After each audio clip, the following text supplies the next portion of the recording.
Good morning. આજે ફરીથી પાછા આપણે મળ્યા છીએ.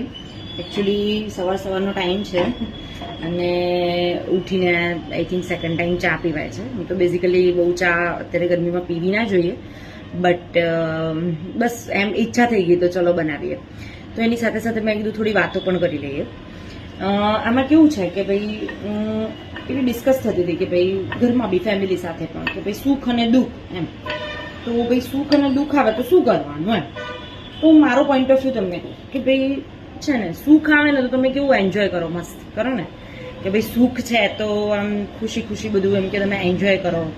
અને એક ધારો કે જેટલી બી ખુશી છે ને એના કરતાં ડબલ ખુશી તમારા ચહેરા પર દેખાય, રાઈટ. પણ જ્યારે દુઃખ આવે ત્યારે શું કરીએ છીએ આપણે? ત્યારે આપણે રોદના રોઈએ, પછી બીજા કોઈને આપણે એમ કે બ્લેમ કરીએ કે ભાઈ પેલાના ફલાણાના લીધે આમ થયું, ફલાણાના લીધે આમ થયું, રાઈટ. કાં તો પેલાએ આમ કર્યું અને પેલાના લીધે આમ થયું. તો હું તો એટલું જ કહીશ કે કહીશ તમારા જીવનમાં દુઃખ આવે ને તો સૌથી ઇમ્પોર્ટન્ટ વસ્તુ છે કે તમે શું ડિસિઝન લો છો એ ટાઈમે. દુઃખ આવ્યા પછી છે ને તમારે કોઈના ઉપર ફોકસિંગ ના હોવું જોઈએ, ના તમારી પ્રોબ્લેમ્સ પર હોવું જોઈએ, ના તમારા આજુબાજુના લોકો પર. કારણ કે જ્યારે તમે પ્રોબ્લેમ્સમાં હો ને ત્યારે 10 જણા તમને સલાહ આપવા વાળા આવશે. બીજા 10 જણા એવા હશે કે જે તમને એમ કહેવાય ને ટ્રિગર કરશે કે ના ના તો આવું તો થાય જ ને, આ તો અમને ખબર જ હતી, whatever, I like that. But આ બધાની વચ્ચે છે ને દુઃખ કોને ભોગવ્યું છે? તો જે સિચ્યુએશનમાંથી જે વ્યક્તિ નીકળ્યું હોય ને એને ખબર હોય કે સિચ્યુએશન કેવી હતી, એ સિચ્યુએશન્સના પરિણામ કેવા હતા, અને એ સિચ્યુએશન્સ જે આવી છે અને એમાંથી કેટલા ટાઈમથી આપણે સંઘર્ષ કર્યા પછી હવે આ સિચ્યુએશન્સ એવા પોઈન્ટ ઓફ વ્યૂ પર ગઈ છે કે આનો ડિસિઝન્સ લેવો જરૂરી છે, રાઈટ. તો હું તો એટલું જ માનું છું કે તમારી પાસે એક સ્ટ્રોંગ ડિસિઝન હોવું જરૂરી છે કે જેના કારણે તમારા આગળ હવે પછીની જે પ્રોબ્લેમ્સ તમે ફેસ કરી છે એના પછીની જિંદગી તમારી સારી બને અને તમે આમાંથી બહાર નીકળો અને શું કહેવાય કે તમે પણ ખુશ રહી શકો.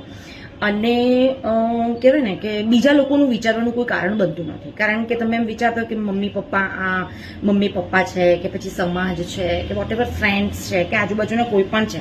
તો હું તમને સાચું કહું તો આમાં સાચું ખોટું કરવા જશો ને ભાઈ તો સાચું ખોટું કરવા વાળો પણ એક બેઠો છે. થોડું ઘણું કામ એના ઉપર બી છોડી દો. જો તમે તમારા જીવનમાં બધું સારું જ કર્યું છે ને તો તમારે કોઈનાથી ડરવાની જરૂર નથી. કહેવાય ને એક સીસીટીવી કેમેરો જે છે જે દરેકની ઉપર 24 કલાક માટે ફરે છે અને એની નજરથી કોઈ ચૂક્યું નથી. કોઈ એવું સમજતું હોય કે આ ધરતી મારા બાપની છે અને હું કરું એમ થાય તો એ શક્ય જ નથી. કારણ કે આ ધરતી ના તો મારા પપ્પાની છે ના તમારા પપ્પાની છે. આ ધરતી જે છે એ એક મહાદેવ એટલે એક એના પી મોટા પપ્પા છે એની છે, બરાબર. તો તમારે એ ડરવાની જરૂર નથી કે ફલાણાએ શું કર્યું, ઢીંકણાએ શું કર્યું. તમારા જોડે કોઈએ ખોટું પણ કર્યું હશે ને તો એનો